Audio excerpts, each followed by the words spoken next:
যাকাতের বন্টন কিভাবে করব, কোথায় করব? প্রথমেই বলি যাকাত এবং ফিতরা দুটো আলাদা, টোটালি আলাদা, কোনোটা কারোর সঙ্গে মিল নাই। এই যে যাকাত বললাম, অসল যাকাত এটা আলাদা, আবার ধন-দৌলতের যাকাত এটা আলাদা, ফিতরা এটা টোটালি আলাদা। তাই এবারে আসে দেখি যাকাত কিভাবে আমরা বিতরণ করব। আব্দুল্লাহ ইবনে আব্বাস রাদিয়াল্লাহু তাআলা আনহু থেকে বর্ণিত বিশাল বড় একটা হাদিস, এটাকে বলা হয় মানহাজুদ দাওয়াত। কিভাবে আপনি দাওয়াত তাবলীগ করবেন, নবী করিম সাল্লাল্লাহু আলাইহি ওয়াসাল্লাম এই হাদিসের মধ্যে ধাপে ধাপে শিখিয়ে দিয়েছেন। আমরা যখন বা যে কোনো ছাত্ররা যখন সৌদি আরব ইউনিভার্সিটি, মদিনা ইউনিভার্সিটিতে পড়তে যায়, তাদের একটা ট্রেনিং হয়। সেই ট্রেনিং এ যে বইগুলো পড়ানো হয় তার মধ্যে প্রথম হাদিসে এটা আছে। দাওয়াত তাদরিবিয়াতে যে কাজগুলো পড়ানো হয়, হাদিসের বই যেটা পড়ানো হয়, সেই হাদিসের বইতে এই হাদিসটাই প্রথমে রাখা হয়েছে, মানহাজুদ দাওয়াত। আব্দুল্লাহ ইবনে আব্বাস রাদিয়াল্লাহু তাআলা আনহু থেকে বর্ণিত এই হাদিসটি সহিহ বুখারী কিতাবুজ যাকাত, সহিহ মুসলিম, নাসাই, দারামি, ইবনে মাজাহ সব হাদিসগুলোতেই আছে। এইখানে নবী করিম সাল্লাল্লাহু আলাইহি ওয়াসাল্লাম থেকে বর্ণিত আব্দুল্লাহ ইবনে আব্বাস রাদিয়াল্লাহু তাআলা আনহু বর্ণনা করছেন যে মুআজ রাদিয়াল্লাহু তাআলা আনহুকে নবী করিম সাল্লাল্লাহু আলাইহি ওয়াসাল্লাম ইয়ামান দেশে দাওয়াত তাবলীগের জন্য পাঠাচ্ছে, যে যাও তুমি ওইখানে এবারে ধর্মীয় বিষয়গুলো তুমি দেখবে, গভর্নর করে পাঠাচ্ছে। তখন নবী করিম সাল্লাল্লাহু আলাইহি ওয়াসাল্লাম মুআজ বিন জাবাল রাদিয়াল্লাহু তাআলা আনহুকে ট্রেনিং দিচ্ছেন, তুমি কি কাজগুলো করবে, কিভাবে দাওয়াত তাবলীগ শুরু করবে।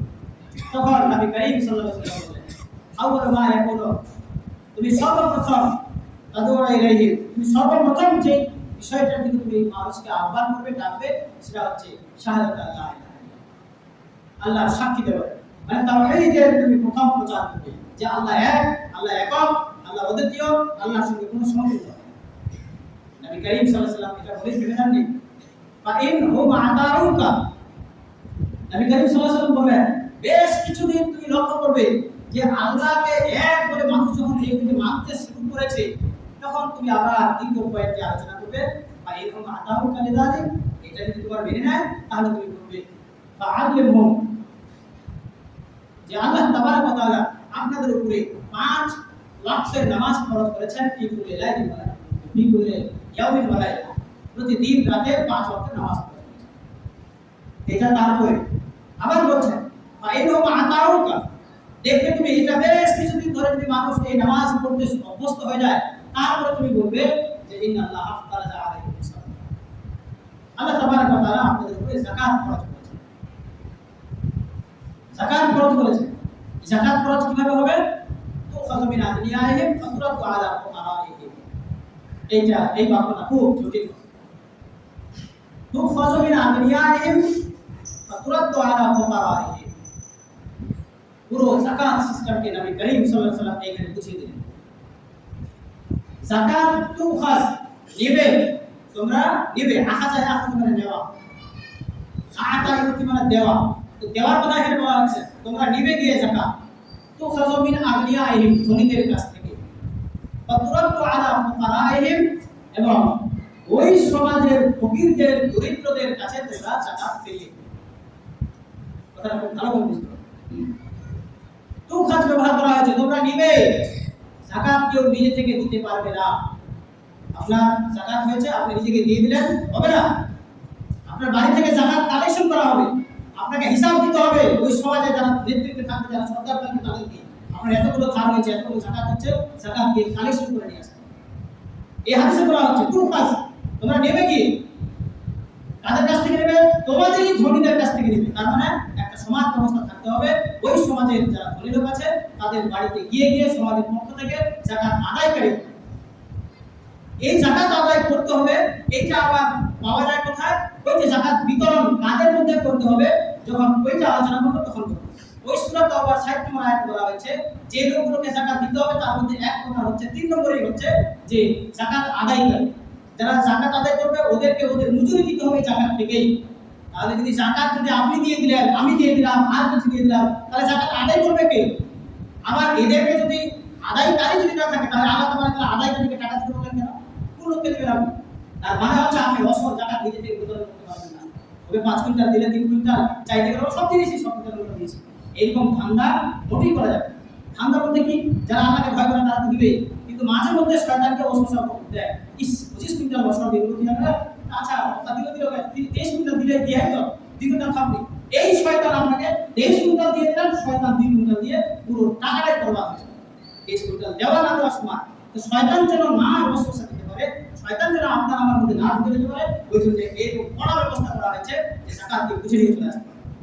তাহলে আপনিও বেঁচে গেলেন, আপনার ইমানও বেঁচে গেল, শয়তানও সুযোগ পাবে। তুরন্ত আলা কথা রাখি, যেই এলাকার ধনী লোকের কাছ থেকে জাকাত নেওয়া হয়েছে সেই এলাকার গরিবদের মধ্যেই বিতরণ করতে হবে। তুরন্ত আলা ফকারা এহিম, ফকারা এহিম, এই কথাটার মধ্যে হচ্ছে ওই ওদেরই ফকিরদের মধ্যে বিতরণ করতে হবে। তাদের যাদের কাছ থেকে জাকাত নেওয়া হয়েছে, যেসব ধনী লোকের কাছ থেকে জাকাত নেওয়া হয়েছে, ওই ধনী লোকের এরিয়ার মধ্যে যারা ফকির আছে তাদের মধ্যেই জাকাত দিয়ে দিতে হবে। স্পষ্ট আছে? যারা আমি বুঝি তারা একদম স্পষ্ট বুঝি। তাহলে আপনার ওই কি বলছে কারো টাকা থেকে এক ব্যক্তি চলে আসলো টেকরা উঠাতে, আর কি বলছে গরুর চামড়া টাকা উঠাতে, অসর উঠাতে, আমি বলবো না ফটকা, আপনি কি করবেন? আপনাকে হাদিস কি আমি মানে করে দিলাম? আপনি বলুন যে আপনি দিতে পারবেন, হাদিস বলে আপনাকে। তারপরে যদি আপনি দিবেন, দিতাম কে পাহাড়াদারি করবেন? আপনি দিতে পারবেন না। কারো টাকা থেকে চলে আসলো, আর কথা থেকে চলে আসলো, কোনোর থেকে চলে আসলো, আপনি দিতে পারবেন না। আপনি এই এরিয়ার ফকিরদেরকে দিতে হবে, কোনোরের ফকিরদেরকে কোনোরের ধনী লোকরা দিবে, ওখানকার লোকেরা ওখানে দিবে। হ্যাঁ, তাহলে এই হাদিসে স্পষ্ট বলা হচ্ছে জাকাত আদায় করতে হবে, উঠাবে, এবং সেটাকে জাকাত আবার বিতরণ করতে হবে ওই এরিয়ার ধনী অসহায় মানুষদের। এটা ছিল জাকাত। তাই ইনজাআকুম ফাসিকুন বিনাবাইন ফাতাবাইয়ান, যদি তোমাদের কাছে কোনো ফাসিক মানুষ আসে তাদের কথা তদন্ত করো। চাইতে আসলো, ভিক্ষা চেয়েছে, আপনি দিয়ে দিবেন জাকাত, এটা করা যাবে না, তদন্ত করতে হবে। লকডাউনের আগে দুপুরবেলায় আমার কাছে ওই ফেডরাল আন্দোলনের কোন টাকা যেন চাইতে এসেছে, আর ঠিক আজান হচ্ছে, চাইতে এসেছে দুইজন যুবক, দেখে মনে হলো না আমার মুসলমান। আর যেমনি আজান হচ্ছে তো সঙ্গে সঙ্গে আমি একটা বাহানা পেয়ে গেলাম, আচ্ছা ঠিক আছে চলো নামাজটা পড়ে আসি আগে, তারপরে টাকাটা দিতে। আমি গেলাম ওদিকে, মসজিদে ঢুকিনি, তার আগে দেখছি একটা কথা থেকে মোটরসাইকেল আসলো, ওদিকে ছুটে চলে গেল মোটরসাইকেল। আর অনেক রেকর্ড করা হয়েছে যে আরএসএসরা এরকম টিম তৈরি করে ডাইরেক্ট ডিউটি করে আপনার কাছে টাকা উঠিয়ে যাচ্ছে, জাকাতের টাকা উঠিয়ে যাচ্ছে। এই সিস্টেমটাকে বন্ধ করার জন্য নবী করিম সাল্লাল্লাহু আলাইহি ওয়াসাল্লাম 15 বছর পূর্বে এই সিদ্ধান্ত দিয়ে গেছে যে এরিয়ার টাকা আপনার এই এরিয়ার ফকির, আপনি জানেন তারা দরিদ্র অসহায় মানুষ, তাদের তো সন্দেহ ব্যাপার নাই।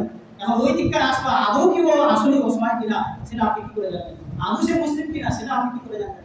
তাই সিস্টেম বন্ধ করে দিয়েছেন আগে, কিন্তু আমরা এটা না বুঝি, আমার কেউ বুঝেও এটাতে আমল করে। তাই নিজ এরিয়ার মানুষরা দিবে। হ্যাঁ, যদি এবার মনে হয় যে কোনোরে বেশিরভাগই একটা গ্রাম আছে যেখানে বেশিরভাগই দরিদ্র মানুষ, ওখানে জাকাত দেওয়ার মতো লোক কিন্তু একটা আছে, একটা লোকের জাকাত হয় 500 বা 1000 টাকা হলো 5000 টাকা, আর 50টা বাড়ি দরিদ্র বাড়ি আছে, ওখানে কি হবে?